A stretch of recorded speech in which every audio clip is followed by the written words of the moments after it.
All right. I'm so sorry for the delay.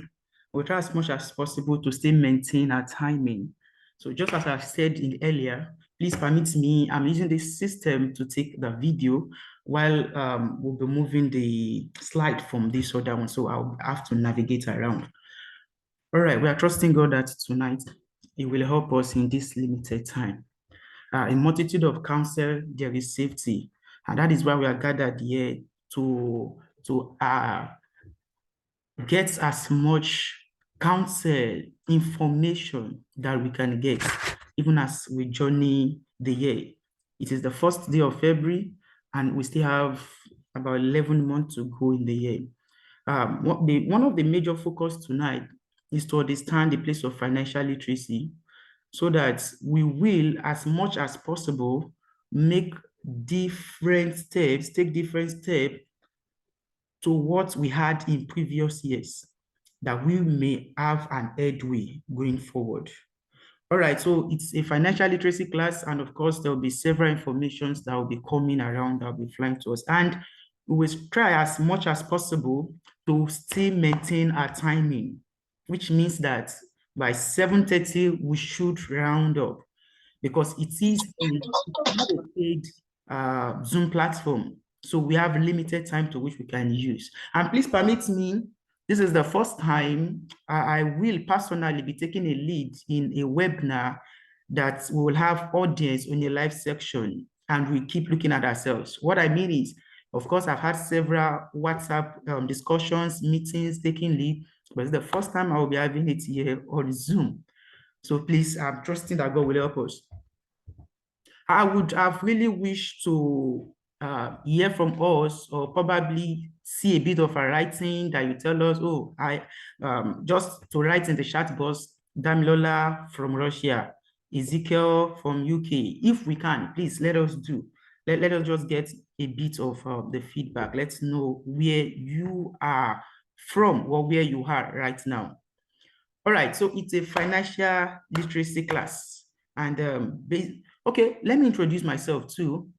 Okay, thank you so much, ma'am. As the introduction keep going there, let me also say that I am Dami David, a continuous business student. Of course, I'm a continuous business student. I continue to learn. I am also a former banker, and I am a financial expert, personal financial expert, basically. So tonight or this evening, we'll actually be having a lot of information on personal finance and how to grow ourselves, basically. And don't forget, the most important thing here is to get the knowledge. To start with, on financial literacy, basically when anybody hear the word financial literacy, what we are talking about is the knowledge and behaviors, of course, that are needed for us to make financial decisions. And of course, it crosses across the place of savings, budgeting, investing, managing debts, and all of those things. That's what we say when we talk about financial literacy, basically. So it means that most of those things we'll be discussing about this class will be surrounding these things that I have mentioned. Let me also give us these statistics as we join in. I really wish that I would try as much as possible that this class would not be like a lecture. It wouldn't be a class, but then it would be a practical part such that we see ourselves in it, and we begin to take decisive actions. Talking about financial literacy, let me give you a breakdown. Generally, in our part of Africa, we really have a low rate of financial literacy, sincerely. Now, just to pick randomly, South Africa has about 42% in financial literacy, which means that people in South Africa, about 42% of them knows information, knows things when it talks about savings, investing, budgeting, planning for the future, and all of that. Now, in Tanzania, it is about 40%. In Kenya, it is about 38%. Now, I believe virtually all of us on this platform now are from Nigeria. Would you get to know what Nigeria score in financial literacy? All right, Nigeria scored 30% in financial literacy. Now, this will make us understand generally how Africa fare compared to some of our European folks. In Europe, the rate of financial literacy is about 65 to 75%.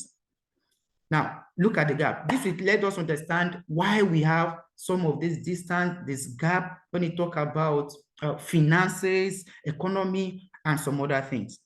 So this now make us understand the reason and the need for financial literacy between ourselves, within ourselves, as an African community. That we would see your personal growth, my personal growth is what comes together to make Africa grow. It is not just about the leadership of the nation, but my personal growth, your personal growth brings up all of these things to talk about the general growth. All right, just like I've said, my name is Dami David Ajiwole, and I will be taking the class this evening. All right, so we want to quickly look at 3 wrong financial habits. 3 wrong financial habits, some of those things we do that we ought not to do financially and that are affecting us. Funny enough, some of us don't see it as a problem. Some of us don't see it as an issue. But then these are issues that are affecting us generally. All right, the first one, before we go to the first one, there is a question there. It says, what is the one thing you would buy if you suddenly got 1 million naira without telling anybody? Let's assume you get 1 million naira, and without you telling anybody, what would be the first thing you will buy? What would you decide to shop? Just think around it within the next 10 seconds. What would I buy? I got 1 million. Wow. Of course, many may be thinking, maybe a car, maybe a house, maybe a vacation. Of course, several things are, of course, running through our mind presently. And that's leading us to the first thing. What is that first? What are the things we actually do wrongly, financial habits we do? And the first thing here is impulse buying. Impulse buying. Of course, when we talk about impulse buying, we are talking about now making an unplanned purchases without a prior intention. You never plan to buy it, you never consider the need of such item, but you just decide to buy. That's what we call impulse buying. And you know, these things that we talk about, at times we buy because a friend told us about it. At times we buy because they are cheap. At times we buy because we are in a place where they sell it at that time. At times we buy because we feel, it's a lifetime opportunity, let us do it. So we just make some of those decisions. Actually, it may not just be about buying. It could even be about spending in terms of services. Imagine where I can actually take a stroll or a trek. I decide to take a bike. Imagine where I can take a train. I decide to use a taxi. So some of these things are things that eat up our funds, and we innocently don't really know. So at times, it is not just because we want to meet up with class or the social class, want to meet up with standard and all of those things. At times, it happens innocently. Imagine you seeing a friend to a store, and you know, here in this part of the world, there is almost 10 stores in one street. So imagine you seeing off a friend to a store, or you're coming back from somewhere, then you decide to branch at the store to do whatsoever with your friend. You are not the one intending to buy, but because you were there, and those things were just calling you, come, pick me, come, take me. And you feel like, well, it's not so expensive. Of course, I have a friend, her own is chocolate, forget it. She must not enter the store. As soon as she gets there, she just have to take it. So ours may be different. And these are things we really don't need. Now, let's quickly look at the difference between needs and wants. For those who knows, it's a reminder. For those who don't know, let me quickly talk about it. Now, needs are things we must have, things that are necessary that we have, things that we cannot do without. But when you talk about wants, these are things that it's just a desire. We can do without them.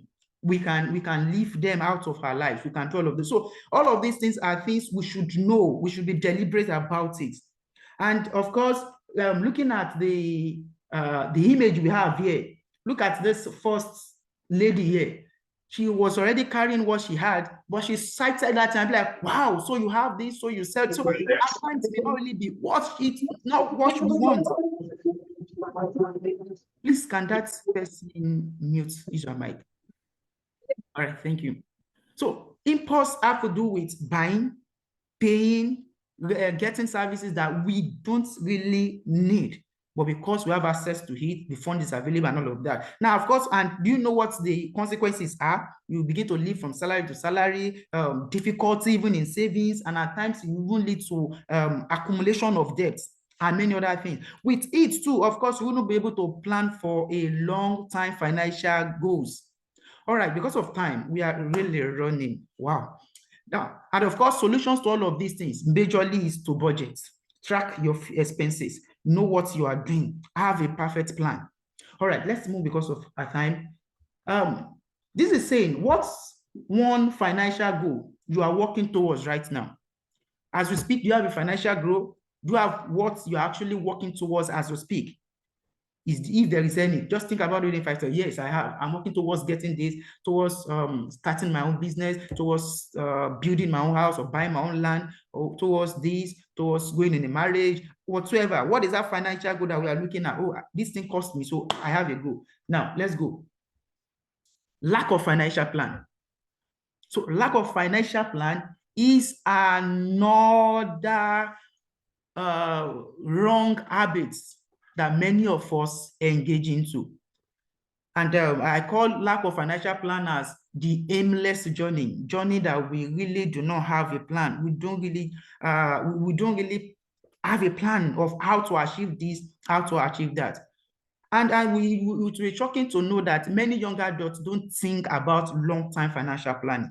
Don't think about having a budget, don't have a saving account, probably for retirement, probably for another time. We don't have an emergency fund.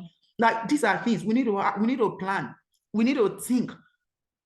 Let the planning come. Like, look at the place of emergency. Anything could come up at any time. And if those things comes up, how do I save myself out of it? So there should be a plan. You should have a plan. You should write down the plan. You should be able to work on the plan. And having that plan comes back to you. What exactly do I want to achieve? So it is when you understand what you want to achieve, then you now know how to plan it. There's always a short plan, there's a medium plan, there's a long-term plan. All of these things are essential. They are essential.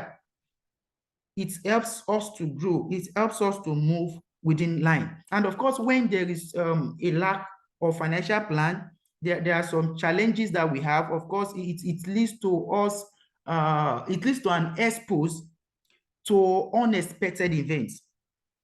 And with that too, of course, we tend to miss wealth growing opportunities.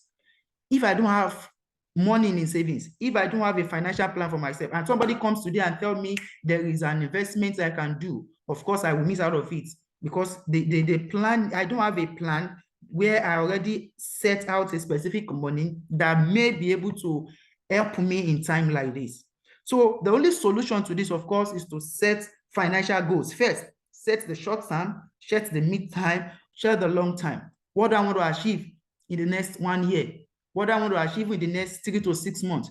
What do I want to achieve in about 5 years to this time? Just begin it now. And in place of setting these goals, we understand that it talks about start saving now, start investing now. So to achieve whatsoever financial goal, we need to start saving now, we need to start investing now. All right.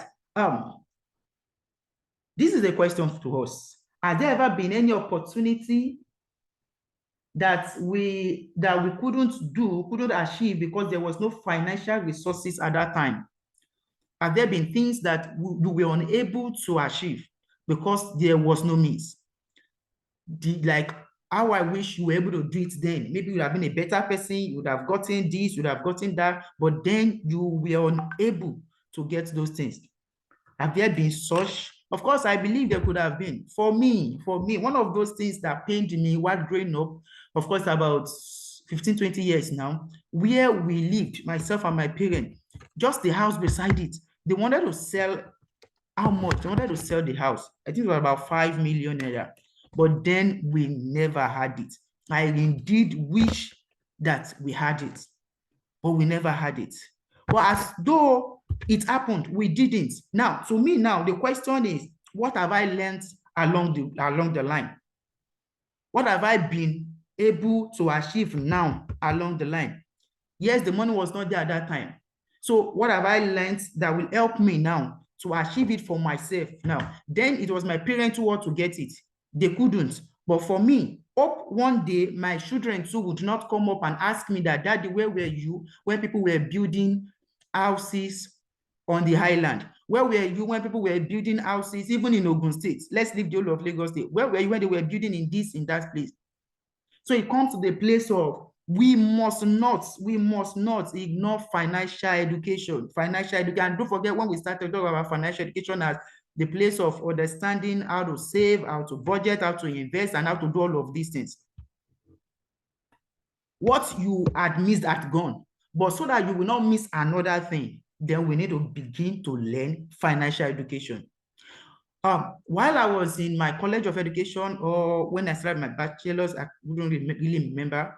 I had a friend, we both went to the college and for a degree. So that is why I cannot really connect. Now, while we were in school, I was expecting money from my parents back home, but my own friend was the one giving money to his parents.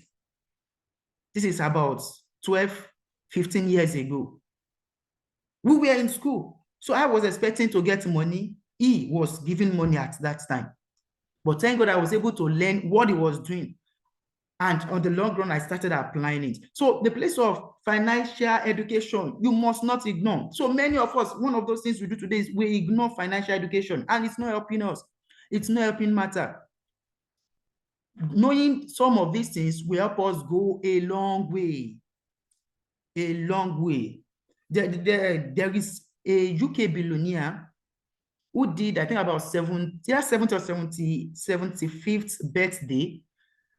Is a billionaire in pounds. So you should understand how rich he is. I think it's some years ago. So they asked him on the day of the birthday, the MC asked that, what would you want as a birthday gift? Or what's the greatest thing you want? He was asking him at that time. Then the man responded.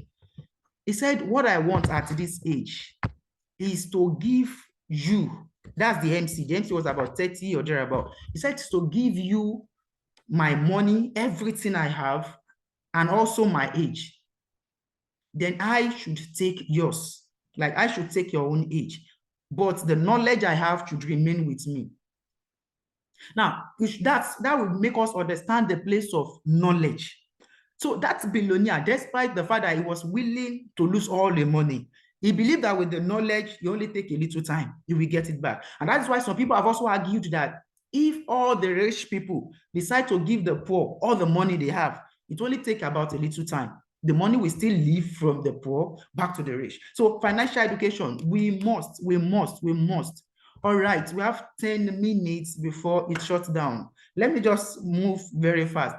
Now, so after all of this, what are those 3 habits we must emulate? Number 1 is to start saving. Let's start saving. Saving is important. Like, it's important. If you eat up your future now, there will be no future to meet again. If you don't save now, there is nothing for you to move. And do you know the funny thing? The future is now. This is the future. The future has started already. So we must begin. We must begin. Now, some people don't have savings accounts. What they have is spending accounts. Once the money comes in, it just takes a little while, you spend it out. So it's not a saving account, it's a spending account. A place where you take what you need to spend. It's a spending account, not a saving account. We need to understand that. Some people have multiple accounts. Do you know why? Because when Access Bank is not good, or the network is down, they can easily switch to Zenith. Zenith will not disappoint. Or when Zenith do this, they switch to another. So what they do is they spend, not that they save. So saving is important. And I want to advise that our savings shouldn't be what we can have a reach of. Let us put it somewhere. We must have a saving plan, a short savings, a medium savings, a long term. All of these things coupled together, they are important. They are important. Now, you can make use of several saving apps, which I even recommend, of course. There are several of them. But for the use of for easy access. Of course, but many of us understand the place of OPay, the place of PalmPay. It will shock you to know that OPay gives you an interest of about 15%. PalmPay gives about interest of 20%. I do these things, I enjoy them. I used both of them. Well, they did not pay for this advert anyway, but I use both, I enjoy both. So you can start with that and be sure that you don't just have it within your reach. You can automate your savings. You are sure of when money is coming, and as soon as it comes, you push it away, especially when you know it's not yours. Now, the other thing is investing. Investing. This is one of the best gifts you can ever give to yourself. First, invest in yourself. Get relevant knowledge, get relevant information. Then invest that savings you got. Is the savings small? Invest it. You can start small. Is the savings big? Invest it. Is the savings in Naira? Invest it. Is it in rubles? Is it in dollars? Is it in pounds? Is it in USDT? Please invest it. And let me just state, our time is fast spent. You can, of course, invest in money market, invest in treasury bill. Like as this very week, I spoke with a friend because I actually worked at the treasury department when I moved from the first bank to the other one. And at that department, I spoke with my friend who is going, he says they offer as much as 27% in a year. Now, my very own person, the person, he invested 5 million to treasury bill last year. He did not have the account to the bank, so he used my own account. So I'm telling you what I know, and he got about 5%, about 10%, about 20% rather. That 20% is a million. And for treasury bill, you get your interest immediately, not after the year. So it means that for his 5 million, he got 1 million as an interest. So if it is 27%, imagine what it will be. Now imagine you have 10 million and you are getting an interest of averagely of 20%. It means if you divide it for a whole, you will get 2 million, of course. If you divide for the whole year, you are getting as much as 167,000 in a month without working. So imagine you not having to pay transport fare for work, not doing this. And so all of these things are things we neglect. And these are things that many people uses. And that is why they say the rich will continue to be rich. It's a normal principle. Now, another thing you can also invest on is crypto. Many may not agree with me, but it's fine. Crypto is good. I do crypto. I enjoy it. So I know how it works. It's possible. We are still young. And of course, we still have the risk tolerance. We can accommodate it. Of course, we talk about risk tolerance some other time when we have to discuss. I'm sorry, I'm rushing. It's the time. We will be going off very soon. So crypto is also good. It's fine. You can, and it pays much. Now, you can also invest in business. Either the one you start yourself or you join others to do. My mom had the knowledge of fishery, and I joined her to invest in the business. And it was massive. I don't know. I enjoyed that. I also started some other business. It was massive. While I was in my college of education, I had started engaging in importation. I was actually importing some things from China. I was just comfortably. Can that person please mute the mic? So all of those things, I had to stop at the time because the dollar was fluctuating, and I just said, oh, fine. But then businesses, you can invest, start something. You cannot underestimate the power of investments. Look at what we have on our chart. Look at the money growing. Investment is actually very important. Very, very important. And of course, we also invest in real estate. That's also a powerful tool. Now, some of these things, we will discuss them in further classes or other classes where we have a practical display of this thing, where I'll be explaining how to go about this thing one after the other. Even the place of personal finance, I'll also be giving us templates for how to budget, how to automate our budget, how to make some of these things work. I do them, and it's possible. Now, let's just jump because of our time. We have a very limited time. The last thing I want to talk about here is to build strategic relationship. You cannot do life alone. The question is, who are you in the first place? If you need about 100,000 today, if you need about 1 million today, if you need 10 million today, who would you call? Who would you call? That's the question.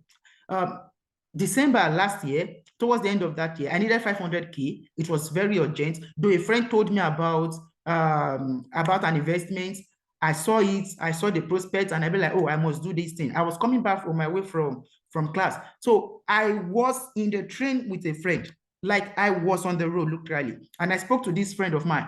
We were on the train together. I said, I needed 500K, but give me 150 and I'll give it back to you at the end of February. She did not ask me what for. She did not ask any for that. She just put her hand in her bag and she gave it to me. I got to the dormitory. I just sent a message to another friend of mine. I need 150. I need 500, but give me 150. The next thing was send your account details. Okay, I said, okay. I made a call to the third friend, just a call. I said, I needed 500, but give me 200. I'll balance others. The next question was, which of my accounts? This is somebody we treat very well, like we engage in several transactions. So imagine I don't have those friends. What would have been of me today? Now, one of my brother, we were just having a discussion and he told me he invests in Apple. I'd be like, you invest in Apple? Are you serious? Right away at that point, I just tell you, let me do mine. And I created my account immediately. I also invested in Apple. I invested in Tesla. I got their shares. Funny enough, these are things you can start with as low as $10. So these are just information that we need to know, we need to have. Okay, we are shutting down very soon. I wish I can still say some other things for us, but then we just have to go. So in our coming classes, I wouldn't know when it will be, but I will get back. We'll be discussing many of these things, how to actually invest in all of these things. They are possible and they work. They work. I trade crypto today. I enjoy it. I am into Apple, into Tesla. I'm into some other investment. I do my savings. OP is paying me daily. What's it called? The other one is paying. So these are things that are practicable, and these are things that we can do. But don't forget, there is a need to build strategic relationship.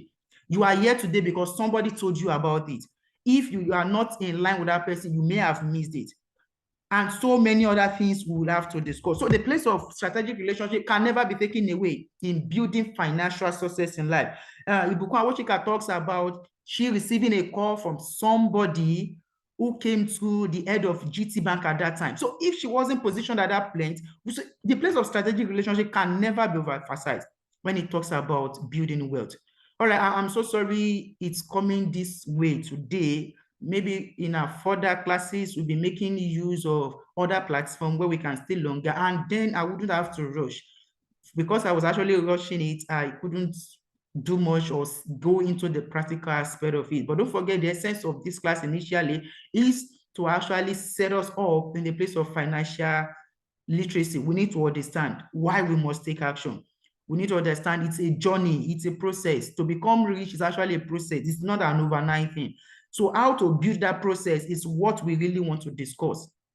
I earn 100,000. Yes, you can still become rich. It takes time. It's a process. I earn 1 million. Why not? I earn 20,000. It is possible that people earn as low as this and they live comfortably. All right, we have less than a minute. I wouldn't know if there are feedbacks, but if there are, please, you can do what to write me personally, because we wouldn't be able to do that yet. We are counting less than 60 seconds as we speak. But I want to appreciate you for joining. Just as I said earlier, this is my first time uploading a webinar live this manner, and permit me and